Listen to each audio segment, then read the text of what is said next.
ሰላም ሰላም የኢየሱስ ክርስቶስ የፍቅር ንጉስ ቤተሰቦች እንደምን አላችሁ? እንኳን ወደ ቻናላችን በሰላም መጣችሁ ላለው የዚህ ፕሮግራም አዘጋጅና አቅራቢ ጌትሽ አዲስ ሰው። ውድ የእግዚአብሔር ቤተሰቦች እንግዲህ በዚህ ቻናል ላይ ኢየሱስ ክርስቶስ ጌታ እንደሆነ እናገራለን። እንደሱ ያለ ማንም የለም። በዚህ አጋጣሚ እንግዲህ ይሄንን ቻናል በዚህ የምትከታተሉ ሁሉ እግዚአብሔር ይባርካችሁ። ኢየሱስ ክርስቶስ ትላንትናም ዛሬም ለዘላለም ጌታ ነው። እንግዲህ ውድ የእግዚአብሔር ቤተሰቦች የህይወት ታሪኬን በዚህ ቻናል ላይ እየተናገርኩ እገኛለሁ። እንግዲህ ዛሬ በዚህ ፕሮግራም ላይ ለመናገር የፈለግኩት ክፍል 10 ከቬንዙዌላ በኋላ ምን እንዳደረግኩና ቬንዙዌላ ምን እንዳጋጠመኝ ነው የምናገረው ማለት ነው። እንግዲህ ከዚህ በፊት እንዳልኩት ይሄ ታሪክ የኢየሱስ ክርስቶስ ታሪክ ነው። የኔም የሁላችንም ታሪክ የእግዚአብሔር ታሪክ ነው። ብዙ ጊዜ ሪኮግናይዝ ስለማናደርገው እንጂ እግዚአብሔር እንድናልፍበት የሚፈልገው መንገድ ላይ ነው የምናልፈው። ልክ ውሃ አለ በተዘረጋለት ቧንቧ ውስጥ እንደሚሄድ ነው ህይወታችንም የሚሄደው። ለምንድን ነው ይህንን የምላችሁ? የእግዚአብሔር ቃል ሲናገር ኢየሱስ ክርስቶስን አልፋ ኤንድ ኦሜጋ ይለዋል። ያ ማለት ምን ማለት ነው? የመጀመሪያውና መጨረሻ ይላል። እና እኛም ሁል ጊዜ ማሰብ ያለብን ምንድነው? እግዚአብሔር ፈቅዶ እግዚአብሔር ጨርሶ ነው ሁሉንም ነገር ጨርሶልን ነው ወደዚህ ምድር የመጣ ነው። ስለዚህ እኛ በእግዚአብሔር ዘንድ ሁሉ ነገር ያለቀ ነው። ለኛ ነው ሁል ጊዜ አዲስ የሚመስለን እንጂ እግዚአብሔር ስንጀምርም ስንጨርስም ሁሉ ነገራችንን ያውቀዋል። ስለዚህ ይሄ ሲገባኝ ነው እንግዲህ ስደት ወደ ሰማይ ብዬ ስደት ከመርካቶ እስከ ካልጋሪ ካናዳ የሚለውን የቀየርኩት ማለት ነው። እና አንዳንዴ የምድሩን ትተውትና የተወሰነ ጊዜ ከተጓዛችሁ በኋላ ምድር ላይ ድግግሞች ነው የሚሆነው። ከዛ በኋላ ግን ወደ ሰማያዊው ዓለም ትቀላቀላላችሁ ማለት ነው። እና እኔ በስደት ህይወቴ እንግዲህ ሆነልኝ ይሄ ነው። እና ለዚህ ነው ስደት ወደ ሰማይ ብዬ እንግዲህ ወደፊት ልጽፈው ያሰብኩትን መጽሐፍ በዚህ አርስት ነው ያስቀመጥኩት ማለት ነው። እና እንግዲህ ወደ ኢንተርቪው ገባለሁ ማለት ነው። እና ለዚህ ፕሮግራም አዲስ የሆናችሁ እንኳን ወደ ቻናላችን በሰላም መጣችሁ ላለው የዚህ ፕሮግራም አዘጋጅና አቅራቢ ጌትሽ አዲስ ሰው ባላለው። እንግዲህ ይሄ ቻናል ኢየሱስ ክርስቶስን ያው ከዚህ በፊት እንደተናገርኩት የሚያከብር ቻናል ነው። ኢየሱስ ክርስቶስ የፍቅር አምላክ ነው። ፍቅርን ከሱ የበለጠ ማንም አልገለጠም። ስለዚህ በዚህ ቻናል ላይ ከሱ ጋር የተያዙ ማንኛቸውም አይነት ፕሮግራሞች ይቀርባሉ ማለት ነው። እና በዛሬው ፕሮግራሜ እንግዲህ ኢየሱስ ክርስቶስ በህይወት ዘመኔ ደግሞ እንዴት በፍቅር እንደተንከባከበኝ እንደጠበቀኝ ልናገር ነው። እና እንግዲህ ባለፈው የቆምኩት ክፍል 9 ላይ ያቆምኩት ከደቡብ አፍሪካ መቼም በተአምር እግዚአብሔር እንዴት እንዳስመለጠኝና ያቺ ህይወት ያቺ ከደቡብ አፍሪካ ወደ ብራዚል የተሳፈርኩባት ህይወት ያቺ ኢንሲደንት ነች በቃ ህይወቴን እስከ ዘላለም ድረስ የቀየረችው ብዬ ነው ማስበው። ልክ ከዚህ በፊትም ተናግሬዋለሁ። ሙሴ ልክ ያቺን ቁጥቋጦ ካየ በኋላ ከእግዚአብሔር ጋር ግንኙነት የጀመረበት ጊዜ ነው። እና እኔም ደግሞ ልክ ሙሴ ያንን ቁጥቋጦ ያስባል ብዬ አስባለሁ። እና ልክ እሱ እንደሚያስበው እኔም ደግሞ ይቺ ከደቡብ አፍሪካ ወደ ቬንዙዌላ የተጓዝኩባት እንትን በቃ መንገድ እና የሄድኩበት በጣም አስገራሚው ሁኔታ በቃ አእምሮዬ ውስጥ ሁልጊዜ ተቀርጾአል ማለት ነው። ስለዚህ ከዚህ ኢንሲደንት በኋላ እንግዲህ ምን እንደሆነ ለመናገር ነው አሁን ማሳያችሁ። እንግዲህ ቬንዙዌላ ካራካስ ነው። ቬንዙዌላ የሚባለው ከተማ አገር ወይ ደግሞ ላቲን አሜሪካ ውስጥ ወይ ደግሞ ሰሜን አሜሪካ ውስጥ የሚገኝ ሀገር ነው። እና ይሄን ሀገር እንግዲህ ለመጀመሪያ ጊዜ ነው በዛ ሰዓት ያየሁት። እና ወደዚህም ሀገር የመጣሁበት ዋናው ትልቁ ነገር ወደ ደቡብ አፍሪካ ወደ አሜሪካ ለመሄድ ነው። ያው ከዚህ በፊት ተናግሬያለሁ። ደቡብ አፍሪካ የነበረኝ ነገር እንግዲህ እህል ውሃዬ አልቋል። ስለዚህ በቃ ግድ ህይወቴን መቀየር አለብኝ፣ ወደ አሜሪካ መሄድ አለብኝ ብዬ ነው የተነሳሁት ማለት ነው። እና ወደ አሜሪካ ለመሄድ እንግዲህ የተለያዩ ቪዛዎችን ወስጄ ነበረ። ከነዛ ቪዛዎች ውስጥ አንዱ ቬንዙዌላ ነው። ስለዚህ ቬንዙዌላ ሆኜ ከዛ ያለውን ነገር አይቼ ከዚሁ ፍላይት ካገኘው ቀጥታ ወደ ሜክሲኮ አድርጌ በሜክሲኮ ወደ አሜሪካ ለመግባት ነው።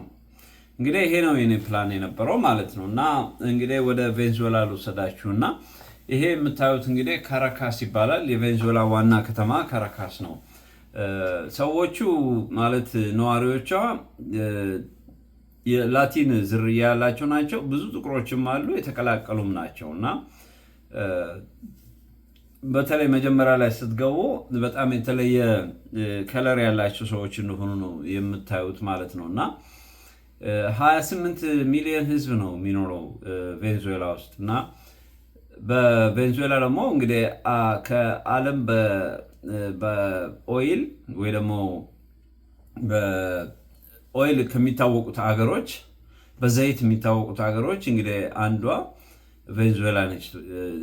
10 ሀገሮች አሉ በዓለም፣ አንዷ ቬንዙዌላ ነች። እና በጣም የሚገርማችሁ ግን እኔ በነበርኩበት ጊዜ የነበረው ሁኔታና አሁን ያለው ሁኔታ በጣም ነው የተቀየረው። እና በተለይ የኦይላቸውን ወይ ደግሞ ነዳጃቸውን የተለያየ ቦታ ላይ መላክ አልቻሉም። የሶሻሊስት ተከታይ ስለነበሩ ከካስትሮ ጋር፣ በተለይ ደግሞ ቀድሞ ቻቬዝ የሚባል መሪ ነበራቸው። ከሱ ጋር ከፊደል ካስትሮ ጋር በጣም ክሎዝ የሆነ ሪሌሽንሽፕ የነበረው ሰው ነበር። እና በዚህ ምክንያት ኦይል ለሌላ ቦታ እንዳይሰጡ ሳንክሽን አደረጉባቸው ማለት ነው። እና በዚህ ምክንያት በጣም ህዝቡ ተቸገረ። በጣም የሚያሳዝን ሁኔታ ነው የደረሰባቸው ማለት ነው። እና እንግዲህ ብዙዎቻችሁ ሰምታችኋል። ያው ከቬንዙዌላ ብዙ ሰው ወደ ቬንዙዌላ እንትኖችን ላኩ ሲል ፕሬዚደንት ትራምፕ የሰማችሁ ይመስለኛል። እና ብዙ ሰዎች ወደዛ ከአሜሪካ ወደዚህ ዲፖርት ተደርገዋል ማለት ነው። እና በጣም ተቸግረዋል። በጣም ብዙ ችግር ያለባቸው ህዝቦች ናቸው ማለት ነው። ግን ያው መቼም ኦይል ስላላቸው ትንሽም ቢሆን ትንሽ ሰርቫይቭ ያደርጋሉ። እንግዲህ እኔ ባለፈው ከዚህ በፊት ካየሁት ጋር እያወዳደርኩ ነው የምነግራችሁ። እና እንግዲህ ይሄ መርካቶ አካባቢ ነው ቬንዙዌላ፣ ያው ካራካስ አካባቢ። ካራካስ ያው እንደ አዲስ አበባ ዋና ከተማቸው ነው። እንግዲህ እኔም ራሴ እዚህ ከተማ ውስጥ እኖር ስለነበረ እንግዲህ እሱን ቪዲዮን እያሳይኋችሁ ወደ ታሪክ ሄዳለሁ ማለት ነው። እንግዲህ ካለፈው ክፍል 9 ላይ ስናገር ከቬንዙዌላ እንደገባሁና እዛ ላይ ነበር ያቆምኩት። እና ቬንዙዌላ ከገባሁ በኋላ በጣም ምን እንደማደርግ አላቅም ነበር በእውነት። ደቡብ አፍሪካ ውስጥ እንዴት እንደወጣው በጣም ገርሞኛል። ከደቡብ አፍሪካ ከወጣው በኋላ ያ ኢንሲደንት ወይ ደግሞ በጣም በቃ በሚገርም ሁኔታ ስለወጣሁኝ አእምሮ ውስጥ እሱ አለ። እና ሌላው ደግሞ በእውነት እግዚአብሔር ምን አይነት ደግ አምላክ እንደሆነ እያሰብኩ ነው እንግዲህ ወደ ቬንዙዌላ የመጣሁት ማለት ነው። እና ቬንዙዌላ ስመጣ መጀመሪያ ያረፍኩት ኤርፖርት ከደረስኩ በኋላ ቀጥታ ወደ ታክሲ ነው የያዝኩት። ታክሲ ያዝኩኝ። እንግዲህ የሚናገሩት ያው የስፓኒሽ ነው። ስፓኒሽ ደግሞ እኔ እንትኑ የለኝም፣ ምንም አላውቀውም ቋንቋ ማለት ነው። ስለዚህ የግድ ማጥናት ነበረብኝ ማለት ነው። እንግዲህ እኔ የገባሁበት ጊዜ ይሄ መነግራችሁ እንግዲህ በጣም ኦልሞስት ከ10 ምናምን ዓመት በፊት ነው። እና በዛ ሰዓት እንግዲህ እንዳሁኑ ዩቲዩብ እንደዚህ ቲክቶክ ብዙ አይነት እንትኖች አክሰሶች አልነበሩም። እና የተጠቀምኩት ምንድነው ላይብራሪ እንትን ገብቼ ስቴሽነሪ ገብቼ የእንግሊዝኛ ወደ ስፓኒሽ የሚቀይር ትንሽ መጽሐፍ ገዛው ማለት ነው። ስለዚህ የምፈልጋቸው ነገሮች እዛው ሆቴል እያሉ መማር ጀመርኩ ማለት ነው። በቃ ሰላምታ፣ ይሄ ስንት ነው፣ ቻው ምናምን የሚለው ምናምን ትንሽ እዛ ያለው ለመማር ሞከርኩ ማለት ነው። እና ገብቼ በታክሲ ሲሄድ ሰውየው የት ሆቴል ነው የምትሄደው አለኝ። እንግዲህ የሚገርማችሁ ነገር የትኛው ሆቴል ብዬ ቡክ አላረኩም። ሆቴል ማለት ምንም ሆቴል ሳሪዝ ነው የመጣሁት። እና እዛ ከደረስኩ በኋላ በቃ ቺፕ የሆነ ሆቴል ወይ ደግሞ ርካሽ የሆነ ቦታ ሆቴል ውሰደኝ አልኩት ማለት ነው። እና ያኔ በእንግሊዝኛ ነው የምናገረው። ሰውየው ደግሞ ያው እንደምታውቁት ኤርፖርት እንግዲህ ገና ቱሪስት ሲባል ወይ ደግሞ የሌላ ሰው አገር ሰው በተለይ ደግሞ የእነሱን ቋንቋ ማይናገር ሰው ሲኖር ያው ብዙ ሀገር እንግዲህ ማጭበርበር አለ። ሰውየው ሽማግሌ ነገር ነው። እኔ ይሻላል ብዬ ነበር ያሰብኩት፣ ግን መጨረሻ አጭበርባሪ ነበር እና ምንም እንግሊዝኛ አይችልም። እኛ እንደምንም እየተደናቆርን አንድ ቦታ ይዞኝ ሄደ ማለት ነው። እና ይሄ በቃ በሳይንም በምንም በምልክትም ነው የሚያሳየኝ የምንግባባው። እና ይሄ ቦታ ነው ቺፕ ምናምን ብሎ ይዞኝ ሄደ ማለት ነው። ይዞኝ ሲሄድ ግን የሚገርመው ነገር ወደ ካራካስ አልወሰደኝም። ካራካስ ማለት ዋና ከተማቸው ነው። ካራካስ ቢወስደኝ ኖሮ አትሊስት ፎሪነሮች ወይ ደግሞ ሌላ ዜጋዎችን ማግኘት ይችላል እና እንግሊዝኛም የማግኘትና ሞር ኢንፎርሜሽን የማግኘት እድል ነበረኝ። እና እሱ ግን የሆነ ቦታ ከካራካስ ገና ከመድረሴ በፊት የሆነ ሆቴል ውስጥ ነው ያስቀመጠኝ ማለት ነው። እና እዛ ወሰደኝ። ከዛ ያው ብራቸው ቦሊቫር ይባላል። እኔ በነበርኩበት ጊዜ በጣም ትንሽ ስትሮንግ ነበረ። እንዳሁኑ በጣም አልወረደም፣ እንዲህ አልወደቀም። አሁን እንደውም ብራቸው ከመውደቁ የተነሳ አሁን በዶላር ሁሉ ነው የሚገበያዩት አሁን። እና የዛን ጊዜ ያው በጣም ብዙ ብር ነው ከዶላር ስትቀይሩት። እና እዛ ሆቴል ውስጥ ገባሁኝ። ከዛ ሰውዬው ወሰደኝ ቦታ በጣም እንትን ስለሆነ ከሆቴል ወጥቼ እንኳን እንደዚህ ብዙ ሰው አላገኝም፣ እንደዚህ ብዙ ሰው አላየሁም። እና ጭር ያለ ቦታ ነው። ከዛ አንድ ቀን አደርኩ፣ 2 ቀን ምናምን። ከዛ አሁን ምንድን ነው የማደርገው ማለት እኔ እንግዲህ እንደዚህ ሆት የሆነ ማለት እንደዚህ ብዙ ሰው ያለበት ከተማ ስሄድ ምናልባት ናይጄሪያኖች፣ ጋናዎች ኦር ሌላ ኢትዮጵያ ምናምን የሆነ ሰው ብቻ ላገኝ ይችላለሁ ብዬ ነው ያሰብኩት አእምሮ ውስጥ የነበረው። ግን ሰውየው ያስቀመጠኝ ቦታ በጣም እንትን ነው እና ሰውየው ለሱ እንደሚመቸው አድርጎ ነው ያስቀመጠኝ። ምንድነው የመጣ እዚህ ቦታ ልውሰድ፣ እዚህ ቦታ እንትን ልበል፣ ምግብ ቤት ልውሰድ ምናምን እያለ ብቻ በጣም ብዙ ብር ያስወጣኝ ምናምን እዛ እንድኖር ሊያደርገኝ ማለት ነው። ከዛ አንድ ቀን አየሁት። ከዛ ሁኔታውን ሳየው የሚለቀኝ አይደለም ሰውየው እና በማንኛውም ሰዓት ይመጣል። በቃ ገንዘብ አምጣ ነው የሚለው እና አሁን ይሄ ነገር ጥሩ አይደለም። ስለዚህ አንድ ነገር ማድረግ አለብኝ አልኩና እዛ አካባቢ ዞር ስል አንድ ሬስቶራንት ካፌ ነገር አገኘሁኝ እና ካፌ ነገር አለ። እዛ ላይ ቁጭ አልኩ። እንግዲህ አሁን በዚህ ሁኔታ ከቀጠልኩኝ ገንዘቤን ልጨርስ ነው። ስለዚህ ምንድነው ማድረግ ያለብኝ? እና በጣም ደነገጥኩ። እንግዲህ ከደቡብ አፍሪካ መውጣቴ ጥሩ ሆኖ ሳለ አሁን ደግሞ ከዚህ በኋላ ምን እንደማደርግ አለማወቄ ደግሞ እሱ ደግሞ አስደነገጠኝ። እና ቦታውን ሳየው በጣም ጭር ያለ ነው እንዳልኳችሁ። ልክ አሁን እንደማየው አይነት ብዙ ሰው ያለበት እና እንደዚህ ያለበት ቦታ አልነበረም ያስገባኝ።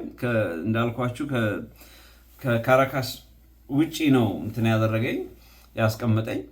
ከዛ አንድ ጊዜ ወጣሁና በጣም በቃ 2 ቀንና 3 ቀን የቆየው ጊዜ በጣም ስትረስ ያዘኝ። ማለት በጣም መጨነቅ ጀመርኩ።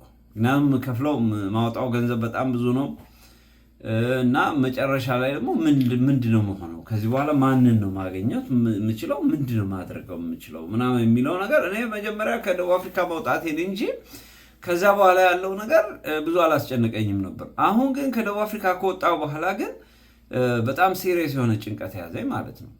ከዛ ምን ላድርግ ያልኩኝ ብቻ እንግሊዝኛ የሚችል ሰው ባገኝ ብዬ ብዙ ቦታ እንግሊዝኛ ስሞክር እንግሊዝኛ አይችሉም። በቃ ምንም የሚችል ሰው የለም። አሁን መጨረሻ ላይ እስቲ ቆይ ለማንኛውም አንድ የሆነ ቦታ ላይ እንትን አደረኩ ማለት ነው። ካፌ ነገር ነው።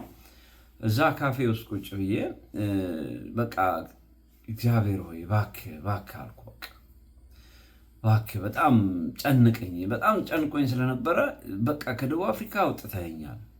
ከደቡብ አፍሪካ ካወጣኸኝ ደግሞ ከዚህ በኋላ እንደው እንዴት መውጣት እንደሚችል እንግሊዝኛ የሚችል ሰው የሆነ ኢንፎርሜሽን የሚሰጠኝ ሰው ያስፈልገኛል እና እንዲህ አይነቱን ሰው እንዴት ነው ማግኘት የምችለው ብዬ በቃ በጣም እንትን አደርግ ነበር እና ግን ውስጤ ምን አይነት ነገር አለው ነው ከደቡብ አፍሪካ ወጥቻለሁ፣ እግዚአብሔር ግን ይረዳኛል የሚል ነገር አመጣው። ይሄ ድሮ የሌለኝ ልምድ ነው። እንግዲህ እንዳልኳችሁ የሆነ ነገር እግዚአብሔር መስራት ሲጀምር ውስጣችሁ ያንን ኮንፊደንስ ማስቀመጥ ይጀምራል።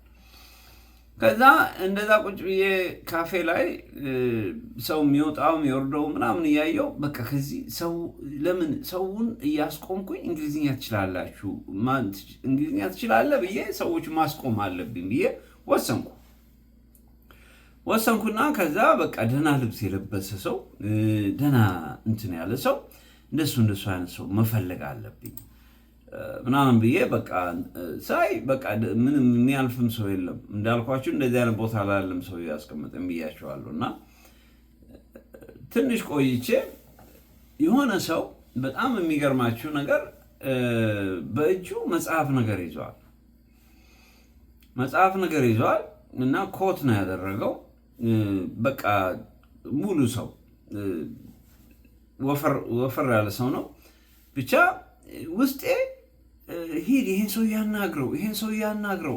ያናግረው የሚል ነገር መጣብኝ። ዝም ብሎ አንዳንድ ጊዜ የሆነ በቃ እናንተ አታውቁትም፣ ግን ከውስጣችሁ የሆነ የሚገፋችሁ ነገር ማለት ነው። ከዛ ሄድኩና ሰውየውን ኤክስኪውዝ ሚ ምናምን አልኩ። ዱ ዩ ስፒክ እንግሊሽ ምናምን ስለው ያ ጀስት ሊትል አለኝ። ትንሽ እችላለሁ አለኝ። እና ያው አክሰንታቸው ማለት አነጋገራቸው ያው የእንትን ስፓኒሽ ተናጋሪዎች እንደሆነ እንትን ያደርጋሉ ማለት ነው። እና ዋው በጣም ደስ አለኝ። ከዛ ፕሊዝ እኔ የመጣሁት ከደቡብ አፍሪካ ነው እና እባክህ እዚህ አካባቢ በእንግሊዝኛ የሚናገሩ ሰዎች ታውቃለህ ወይ? በቃ እንግሊዝኛ እኔ ኢንፎርሜሽን ፈልጋለሁ እና ምናምን አልኩት ማለት ነው። እና ሆቴል ደግሞ ፈልጋለሁ፣ በጣም ቺፕ የሆነ ሆቴል ፈልጋለሁ እና እባክህ ትረዳኛለህ ምናምን ብዬ በቃ ሰውየው ላይ ሙጭጭ አልኩት። ምክንያቱም አስቡት ይሄው ሁሉ ሰው እንግሊዝኛ ማይናገር ከሆነ አንድ ሰው ስታገኙ እንግዲህ ምን አይነት ደስታ እንደሚሰጣችሁ ልነግራችሁ አልችልም። ሰውየው ደግሞ ልክ አበሻም ነገር ይመስላል እና በጣም እንትን አደረገ ማለት ነው። ከዛ መጨነቄ ምናምን ሁኔታ አይናየና ይነዋት አለኝ። አሁን ወደ ቸርች እየሄድኩ ነው አለኝ። ወደ ቤተክርስቲያን እየሄድኩ ነው። ስመለስ እዚህ አካባቢ ካለ ስመለስ እኔ ኢንፎርሜሽን ሰጥሃለሁ ወይ ደግሞ እኔ ይዤ እሄዳለሁ አለኝ። በጣም ነው ደስ ያለኝ። በጣም ያልጠበቅኩት ሰው ነው። እግዚአብሔር ያሳያችሁ። እንግዲህ የእግዚአብሔር ጣት ወደ እናንተ ሲመጣ፣ የእግዚአብሔር መንፈስ ወደ እናንተ ሲመጣ በቃ ወደ ራሱ መንገድ ነው የሚወስዳችሁ። እንግዲህ እኔ ያላሰብኩትም ይሄ ሰው። ከዛ እሺ ምንም ችግር የለም አልኩት እና ለካ ያው እጁ ላይ የሚያዘው ባይብል መጽሐፍ ቅዱስ እንደሆነ እየገባኝ በኋላ ነው። እና በቃ ሄጄ እመጣለሁ አለኝ። ከዛ ሄደ ኦልሞስት 3 ሰዓት 4 ሰዓት አካባቢ ቆይቶ መሰለኝ ብዙ ቆየ። እኔም በቃ ከዛ አመንኩት ሰውየውና እስከ እንትን ድረስ በቃ መጠበቅ አለብኝ ብዬ ወሰንኩ እና ጠብቄው መጨረሻ ላይ መጣ። በቃ እንዴት ደስታውን ልነግራችሁ አልችልም። መጨረሻ ነው የተደሰትኩት። ከዛ በቃ ምን ልጋብዝህ አልኩት ምናምን። ከዛ እሱ ደግሞ የሚገርማችሁ እንግሊዝኛ መናገሩን በጣም ደስ ብሎታል። ምክንያቱም እንግሊዝኛ ተናግሬ አላውቅም ከሰዎች ጋር እና ያው ስፓኒሽ ስለሆነ የሚነጋገሩት እና ያ እሱ ደግሞ በጣም ኤክሳይትድ አድርጎታል። ልክ እንግዲህ ከፈረንጅ ስናገኝ ወይ በልጅነታችን ሌላ አዲስ ስሜት እንደሚሰማን እሱም እንደዛ ኤክሳይትድ ሆነ። ከዛ ጠየቀኝ ምናምን ነገርኩት ያለውን ነገር። ከዛ ምንም ችግር የለም ኒሄሪያ ነው የሚሏቸው ናይጄሪያኖች፣ አንድ ቸርች አለ የናይጄሪያኖች ቸርች አለ እና እዛ ከወሰድኩ ብዙ እንግሊዝኛ የሚናገሩ አሉ። ግን አንተ ያለኸው የት ነው? ካራካስ አይደለም ያለኸው፣ ሩቅ ቦታ ነው ያለኸው እና ካራካስ ብትሄድ ሰው ታገኛለህ አለኝ። እንዴ ሰውየው እኮ ዋናው ከተማ መስሎኛል። ካራካስ ነው ያለው። ኖ ኤርፖርቱ ያለው ከካራካስ ውጪ ነው እና ሰውየው ይዞ ሄደው ሌላ ቦታ ነው አለኝ ማለት ነው። ከዛ በኋላ እሺ እንደሱ ከሆነ ውሰደኝ ምናምን አልኩት። ከዛ አድራሻውን ሰጠኝ፣ ማንኛውም በቃ ኢንፎርሜሽኑን ሰጠኝና በቃ እኔ እሸኝሃለሁ አለኝ። ግን እዛ ስትሄድ ግን በጣም ካራካስ ውስጥ በጣም ብዙ ሌቦች አሉ፣ ብዙም ዘራፊዎች አሉና ተጠንቀቅ፣ በጣም ተጠንቀቅ፣ ምክንያቱም በቃ ሲያዩ ሊዘርፉ ይችላሉ አለኝ። ከዛ በጣም ተጠንቀቅ ሲለኝ በጣም ነው የደነገጥኩት፣ ፈራው። ብር ይዣለሁ፣ ያ ዶላር ይዣለሁ እና ሌላ ምንም እንትን የለኝም። እንግዲህ ህጋዊ ስላልሆንኩኝ ያው ክሬዲት ካርድ የለኝም፣ ምንም ሌላ ሚንስ የለኝም። ኦንሊ ቲንግ ካሽ ነው ያዝኩት። ስለዚህ ካሽን ወሰዱት ማለት ደግሞ እዛ ሰርቫይቭ ላደርግ የምችልበት ምንም አማራጭ የለኝም ማለት ነው።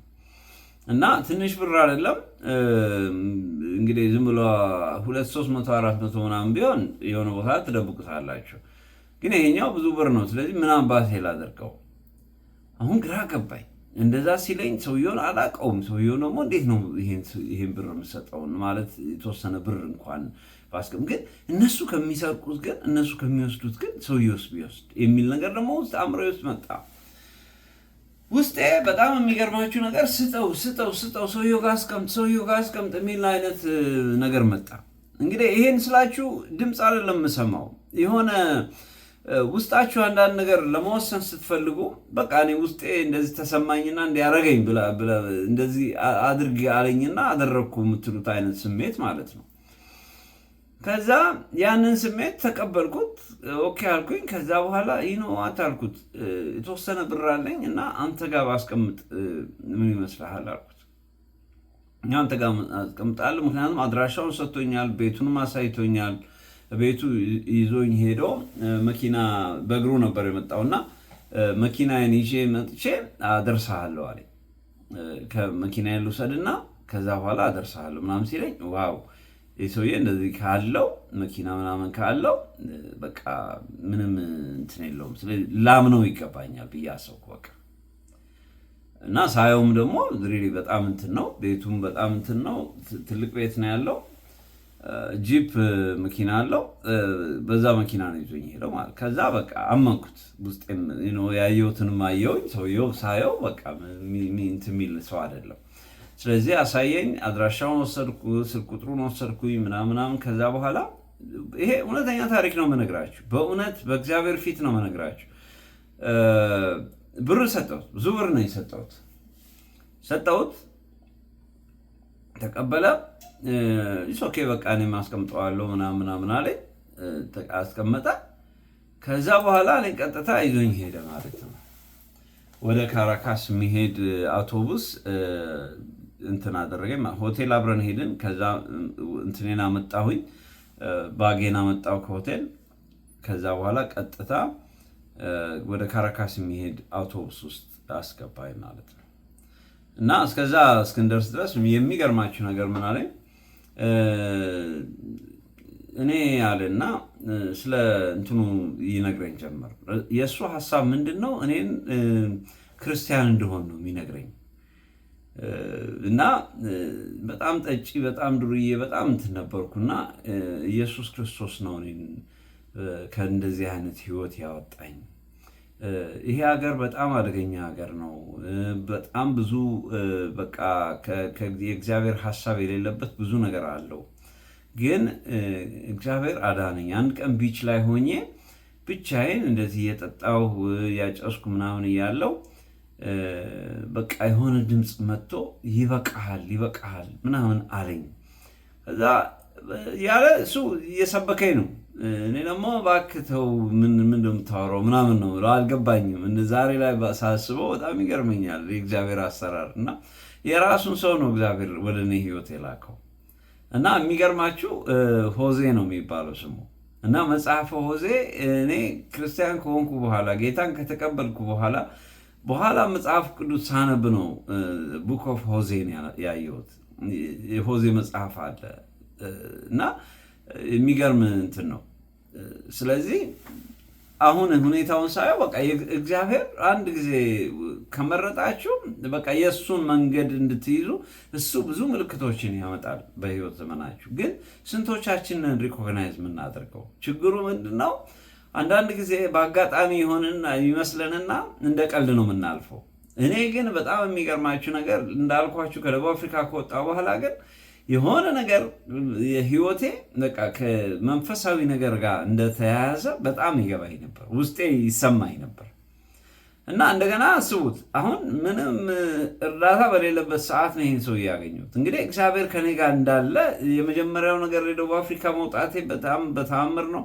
ሁለተኛ ደግሞ አሁን ቬንዙዌላ ከገባሁ በኋላ እንግዲህ እግዚአብሔር ሪስኪው የሚያደርግና የምፈልገው ነገር ላይ የሚያደርሰኝ ሰው ማምጣቱ የሚገርማችሁ ነገር ነው።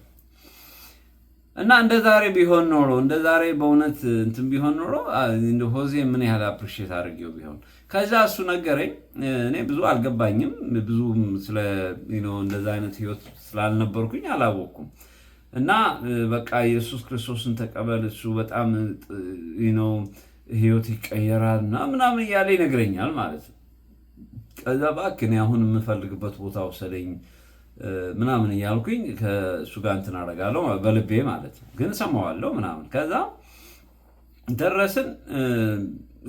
እንትን ምንድነው ባስ ውስጥ ገባሁኝ ወደ ካራካስ የሚሄድ ማለት ወደዚህ አሁን ማሳያችሁ ከተማ ወደዚህ ከተማ ነው የሚሄደው ባሱ ማለት ነው። እና ገባሁኝ እንግዲህ ሻንጣዬን አየ ሰውየው ምናምን። ከዛ ሂሳብ ሲቀበል እንግዲህ ምን ያህል እንደሆነ ምናምን አላቅም፣ ወይ ነግሮኝ ይሆን ነበር መሰለኝ፣ አላቅም፣ ረስቼዋለሁ። ብቻ የሆነ ብር ሰጠሁትና ሰውየው መልስ ከለከለኝ። ከዛ ከለከለኝ ማለት መልስ ነበረ መስጠት ነበረበት።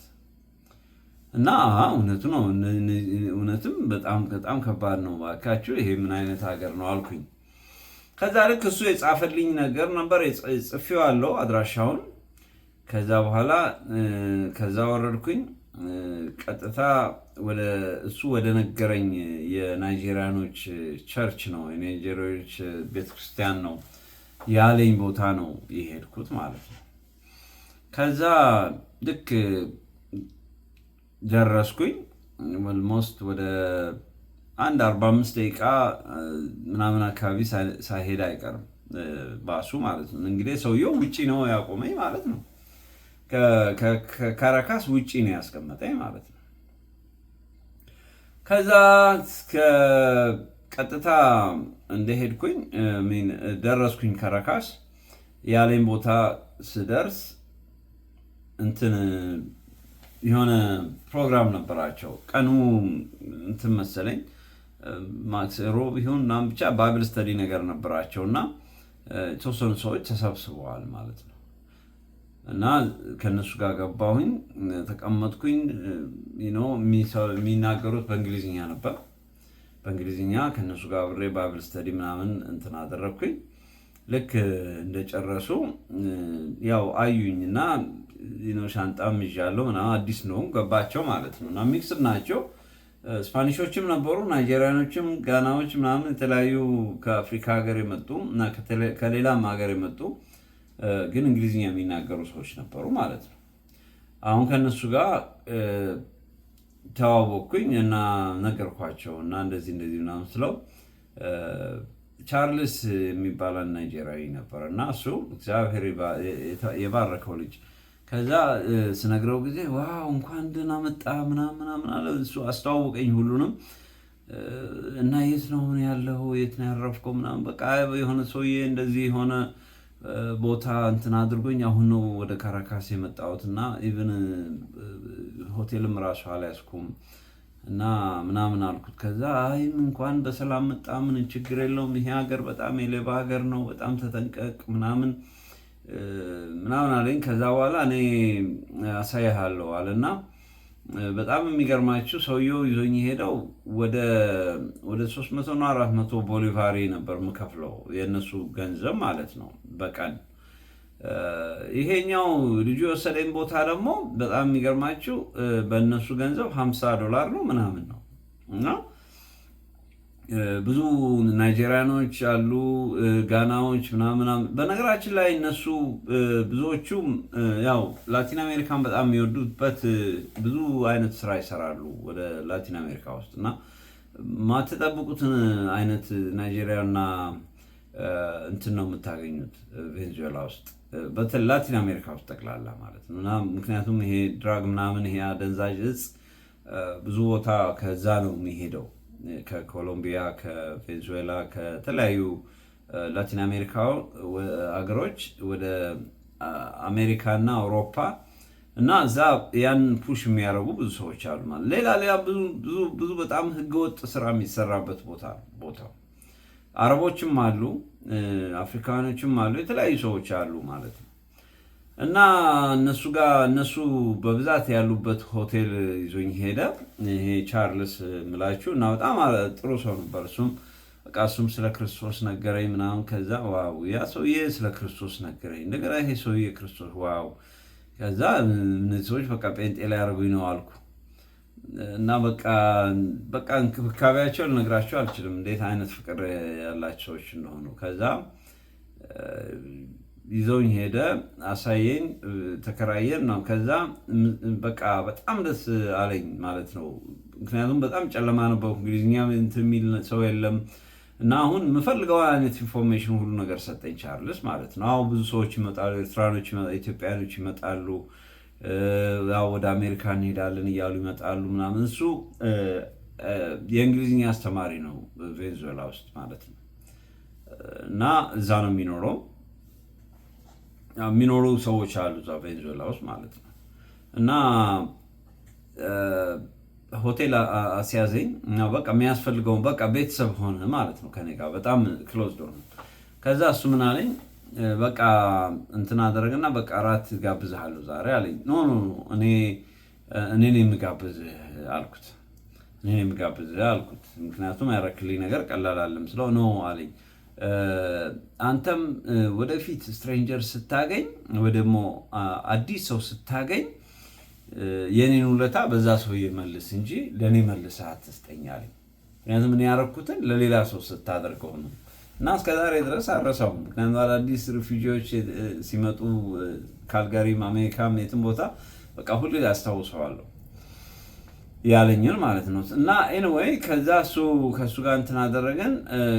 በቃ ሆቴል እንትን አደረጉ። ከዛም ውሎ እነሱ ጋር ቸርች ይሄዳለሁ ማለት ነው። ስለዚህ እግረ መንገዴን መስማት ጀመርኩ። ስለ መጽሐፍ ቅዱስ ማንበብ ጀመርኩ። በጣም ክሎዝ ሆንኩኝ ከነሱ ጋር። እንዳልኳቸው እንግሊዝኛ ቸርች ነው ቸርቹ ራሱ። ስለዚህ ከነሱ ጋር አብሬ እንትን ማድረግ ጀመርኩ። ከዛ ናይጄሪያኖች አስተዋወቁኝ፣ ብዙ ሰው አወቅኩኝ። ከዛ እንግዲህ ይሄ ፕሮሰስ እስክታገኝ ድረስ ለምን ስራ ምናምን አትፈልግም ደግሞ አለኝ ቻርልስ ማለት ነው። ራሳችሁ እንግዲህ ማላውቀውን ሰው ነው እግዚአብሔር እንዴት እንደሚሰጣችሁ በቃ ወደ እግዚአብሔር ስትጠጉ ሁሉ ነገር በቃ ለምለም ነው የሚሆነው። ከዛ ገንዘብን ከምትጨርስ ሆቴል ሊባኖሶች አሉ፣ የሊባኒስ ዜጋዎች አሉ እና ብዙዎቹ እንትን አላቸው፣ ሱቅ አላቸው እና እነሱ ሱቅ ውስጥ ብትቀጠርስ ምናምን አሉኝ። እንግሊዝኛ ስፓኒሽ ቋንቋ አልችልም ምናምን አልኩኝ። ከዛ ምንም ማለት አይደለም በቃ እነሱ ትማራለህ እንደዚህ ምናምን በቃ እንደዛ ነው በቃ። ከዛ የሆኑ ናይጄሪያኖች አስተዋውቀኝ።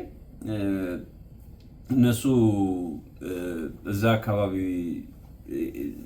ተቀጥረው ለእንትኖቹ ይሰራሉ ማለት ነው፣ ለሊባኖሶች።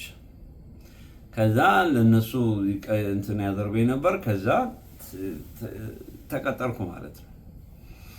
እና ተቀጠርኩኝ። ከዛ በቃ እንግዲህ ከስተመር በሌለ ቁጥር ቶሎ ስፓኒሽ ለመማር መጽሐፍ አነብ ነበር። እና በአብዛኛው ጊዜ ስፓኒሾቹ ሲናገሩ ሲ ይላሉ። ሲ ማለት የስ ማለት ነው። እና ደስ ትለኛለች በቃ ዝም ብዬ ማቃውም ነገር ቢኖር ማላቃውም ነገር ቢኖር ሲ ማለት በጣም ነበር ደስ የሚለኝ። እና እንደውም አንድ ጊዜ የተቀጠርኩበት ቦታ እንትን ነበር፣ ምንድነው ይሄ አንሶላ እና ብርድ ልብስ፣ ይሄ ቤዲንግ ማቴሪያል ነው የሚሸጡት። እና 3-4 ነገር ነው። እና ያው በቋንቋ እንትናቸውን ስማቸውን አወቅኩኝ ምን እንደሚባሉ። ከዛ በኋላ ከስተመሮች ይመጣሉ እና ለከስተመሮች ማሳየት ነው። እኔ ከባለቤቱ ጀርባ ሆኜ ነው እንትን ማደርገው። ግን ባለቤቱ የሚናገረውን ሰማዋለሁ። ሰዎቹ ምን እንደሚጠይቁ ይሄ ስንት ነው ከምንድን የተሰራው ምናምን ነው ማግባባት ምናምን የሚለውን ነገር በቃ ሰውየውን እየሰማሁኝ እንትን ቋንቋውን ለመማር ሞክራለሁ ማለት ነው። እና ሴትዮዋ ይሄ ምን እንዳለችኝ አልገባኝም። ብዙ መጠየቅ ነበረብኝ። ብቻ ሲ ይላለሁ እና ኖ ሴትዮዋ ኖ ይሄ ሙቾ ካሮ አለችኝ። ማለት በጣም ውድ ነው፣ ዋጋ ውድ ነው አለች። ከዛ ሲ አልኳት። እኔ ደግሞ አሪፍ ነው ያለች መሰለኝ። ሙቾ አሪፍ ቬሪ እንደሆነ አውቃለሁ። ሙቾ ስትል እንትን ነው እና አልገባኝም። ከዛ ልክ የገባኝ መስሎኝ ያ አልኳት። ከዛ ሰውየው ሳቀም። ከዛ ቅድም እኮ ሴትዮዋ እኮ ውድ ነው ስትል ያ ትላታለህ አለኝ። አም ሶሪ እኔ ደግሞ እንትን ያለች መስሎኝ ነው ማለት ይሄ ነገር በጣም ኳሊቲ ነው ያለች መሰለኝ አልኩት። ሙቾ ካሮ ኳሊቲ ሙቾ ኳሊቲ ያለች ነው መሰለኝ አልኩት። እና እንደዛ ሲስቅ አስታውሳለሁ። እና በአብዛኛው ጊዜ ስለምድ በቃ ሲ እል ነበር ማለት ነው። እና እንደዛ እያልኩኝ ብቻ ኤኒዌይ በጣም የሚገርማችሁ ነገር ለመኖር ስታስቡ አንድ ቦታ ላይ ቋንቋቸውን ቶሎ ትለማመዳላችሁ። ማለት ለምሳሌ ወዴት ነው የምትሄደው፣ መቼ መጣ፣ ሰላም ነህ ወይ፣ ይሄ ስንት ነው ምናምን የሚለውን አዳዲስ ነገር ምናምን ትማራላችሁ ማለት ነው። እና እሱን ተቀበልኩኝ። በደንብ እየገባኝ መጣ። ከዛ ከናይጄሪያኖች ጋር እነሱም እንትን ማለት ጀመሩ። ከዛ ኢትዮጵያኖችም ራሱ አገኘው ማለት ነው። ሁለት ኢትዮጵያኖች አገኘሁኝ። አሁን ከአሜሪካ ናቸው ያሉት ሁለቱም። እና እነሱን አገኘኋቸው። ከዛ በቃ እንዴት ወደ አሜሪካ እንደምንሄድ ገንዘብ እንዴት እንትን እንደምንል እንዴት ነው ምናምን የሚለውን ነገር መነጋገር ጀመር። እና ቀላል አልነበረም ከቬንዙዌላ ወደ አሜሪካ ለመሄድ። እና እንግዲህ የተለያየ መንገድ አለ። ብዙ እንግዲህ አጭሩ የሚባለው ከቬንዙዌላ ቢቻል ቪዛ ቢገኝ የሜክሲኮ ቪዛ ቢገኝ ወደ ሜክሲኮ መሄድ ማለት ነው። ከላቲን አሜሪካ ወደ ሴንትራል አሜሪካ ማለት ነው። እና ሜክሲኮ አሜሪካ ጋር ያለች ሀገር ነች። እና ወደዛ ቢሄድ ከዛ በኋላ ይቀላል። ግን ቪዛ ማግኘቱ ቀላል አይደለም። ሄድኩኝ፣ ሜክሲኮ ኤምባሲ ገባሁኝ፣ ቪዛ ጠይኳቸው እና ቪዛ አልሰጡኝም። ምክንያቱም ቪዛ መጀመሪያ ከነበርክበት ቦታ ነበር ማምጣት የነበረብህ እንጂ ደቡብ አፍሪካ ቪዛ ስጠይቃቸው ደግሞ አልሰጡኝም፣ ከልክለውኛል። ስለዚህ በቃ ምንም አማራጭ የለም። ስለዚህ እነሱም ደግሞ ከዚህ አንሰጥህም፣ እዛ ነበር መውሰድ የነበረብህ ማለት ነው። እንግዲህ እንደዚህ ዳይሬክት በህጋዊ መንገድ ሞከርኩ ማለት ነው። እሱ አልተሳካም። ስለዚህ ካልተሳካ ደግሞ ያው ህገወጥ መንገድ መፈለግ አለበት ማለት ነው። እና እንግዲህ ህገወጥ የሚባለው መንገዱ አንደኛው ያው እንትን አድርጎ በኮኔክሽን ወደ እንትን ለመሄድ መሞከር ነው፣ ወደ ቬንዙዌላ ወይም ደግሞ በህገወጥ በሆነ መንገድ ከቬንዙዌላ ወደ ሜክሲኮ መሄድ ነው ማለት ነው። ግን ከዛ በፊት ደግሞ ሜክሲኮ ከመሄድ በፊት ምናልባት ከሜክሲኮ አጠገብ ያሉ ትንንሽ ሀገሮች እንደ ቬንዙዌላ፣ ኒካራጓ፣ ኮስታሪካ እነዚህ የሚባሉ ሀገሮች ጋር ለምን አልሞክርም አልኩ። እነሱም ጋር ሞከርኩኝ። እነሱም ቪዛ ከለከሉኝ። ምክንያቱም ከደቡብ አፍሪካ ነበር መምጣት የነበረብኝ እና ያስኩት የኢትዮጵያ ፓስፖርት ነው እና እዛ ላይ ነው 4 ነው 5 ቪዛ የሀገር ቪዛ ነበረኝ። ኪዩባ ለመሄድ ነበረ፣ ኪዩባም ነበረኝ። ኪዩባም ትቀርባለች። ችግሩ ግን ናይጄሪያ በጣም አስጠነቀቀኝ። ባለፈው ሳምንትም ብየዋለሁ፣ ባለፈው ክፍል 9 ላይ ተናግሬዋለሁ። እና በጣም ለመነኝ። ጥሩ ልጅ ነው እና እሱ ኮሚኒስት ሀገሮች አንዴ እዛ ከገባ እነሱ እንደ ቴሮሪስት ነው የሚይዙ እና ሊያስሩ ይችላሉ። ስለዚህ እነሱን አቮይድ አድርግ ብሎ መክሮኝ ነበር ማለት ነው። ስለዚህ በዛ ምክንያት እነሱን ታውኳቸው፣ እዛ አልሄድም አልኩ ማለት ነው። ስለዚህ አሁን ይሄን ምንድነው ማድረግ ያለብኝ የሚለውን አንድ ቀን ሁለት ቀን እንግዲህ ያው የግድ የሰራው እንትን ማድረግ ነበረብኝ። ቀስ እያልኩኝ ወደ እንትኑ ገባው ማለት ነው። ከዛ ወደ ላይፍ ገባው ማለት ነው ቬንዙዌላ ውስጥ። ቬንዙዌላ እንግዲህ ትንሽ ከቆየው በኋላ አንድ ኢትዮጵያዊ ያለች ያሉ ናይጄሪያኖች እና ግን አድራሻዋን የሚያውቅ ሰው የለም። የእሷን አድራሻ ማለት ነው የኢትዮጵያውያን ግን አለች እና እዚህ ነው የምትኖረው ምናምን አሉኝ።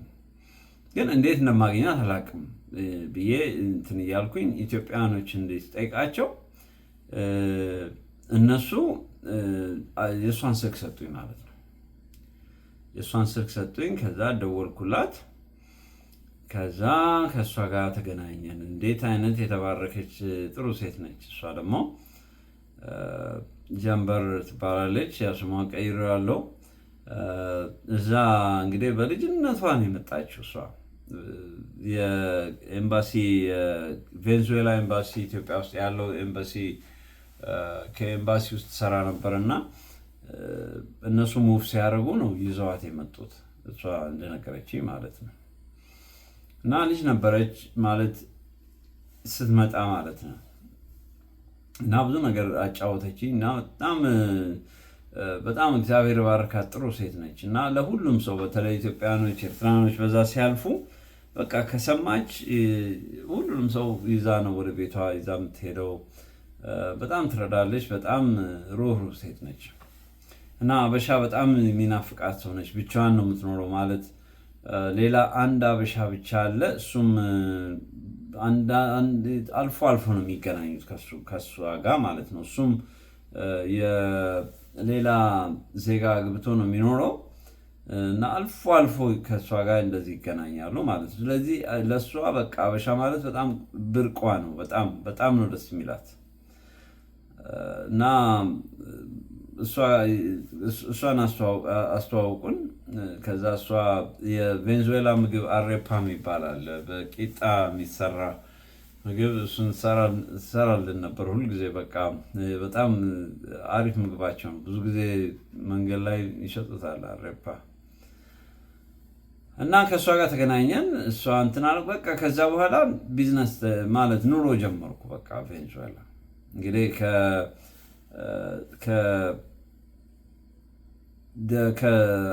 ከህንድ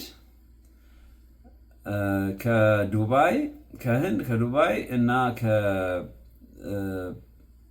ከሳውዝ አፍሪካ ቀጥሎ በቃ ይሄ ቬንዙዌላ እንደገና ሌላው አገር የሆነ ማለት ነው።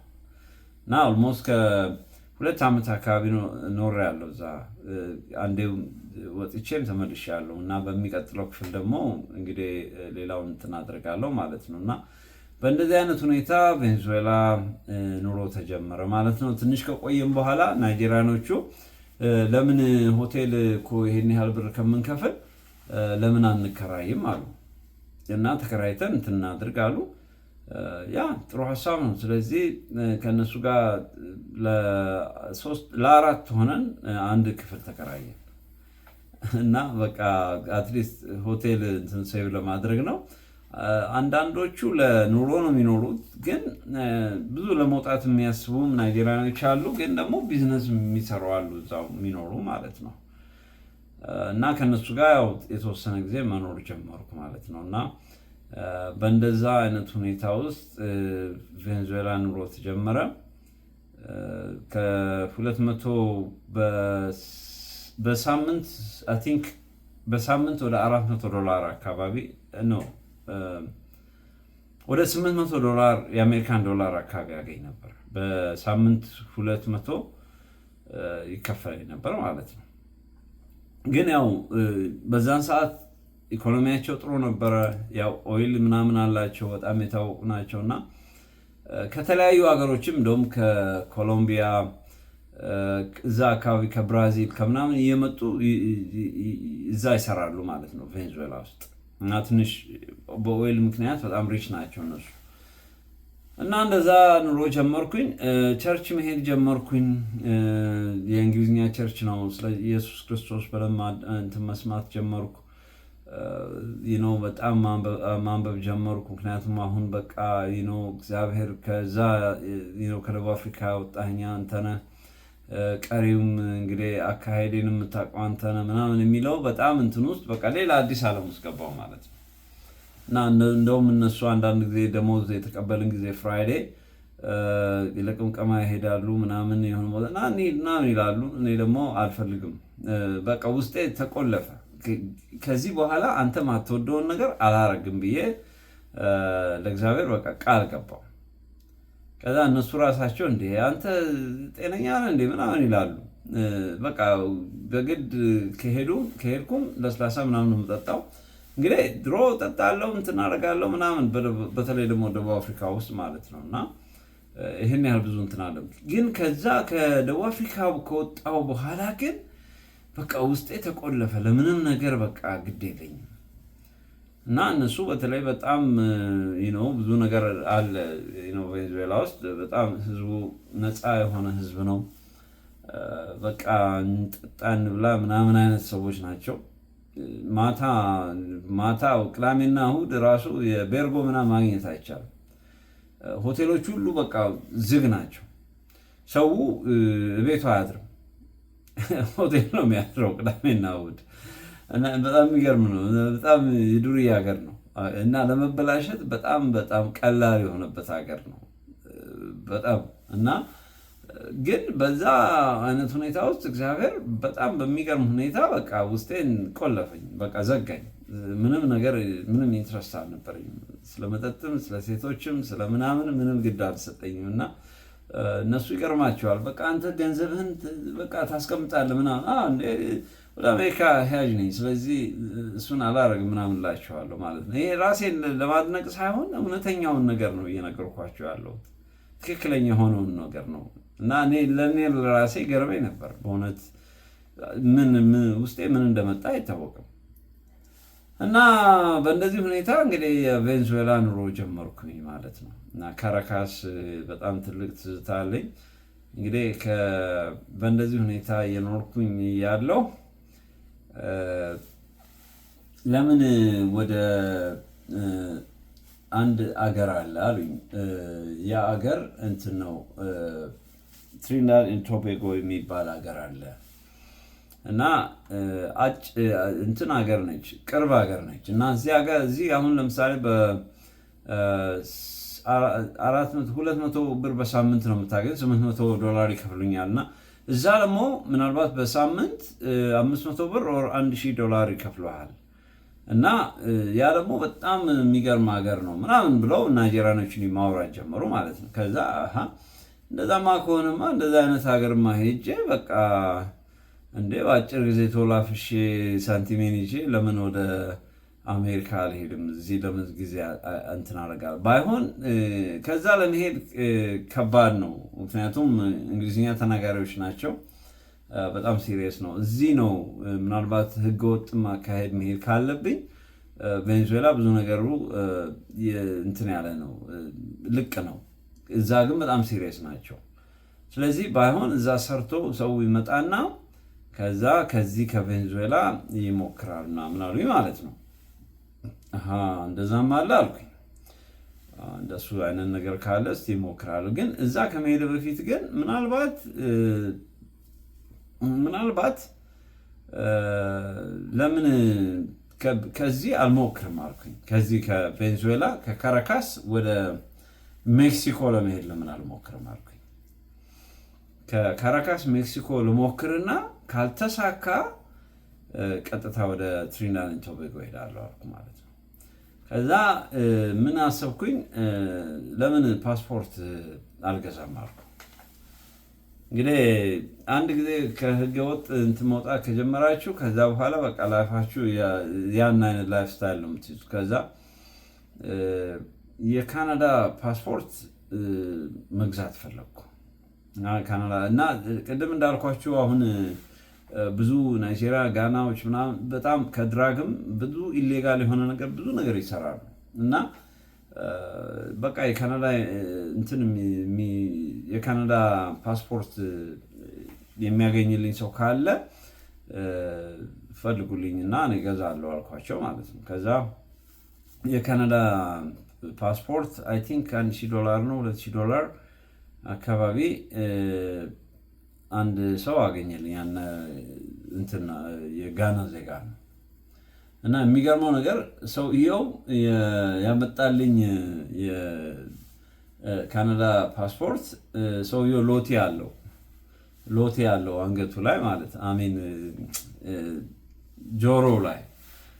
ስለዚህ እኔ ሰውየውን ለመምሰል እንትን ማድረግ ነበረብኝ። ጥቁር ነው ደግነቱ ግን ሎቴ አድርጓል። ስለዚህ እንትኔን ተበሳው፣ ጆሮዬን ተበሳው፣ እኔም ሎቴ ያደረኩኝ ልክ ሰውየውን ለመምሰል ማለት ነው ፓስፖርቱ ላይ ያለውን።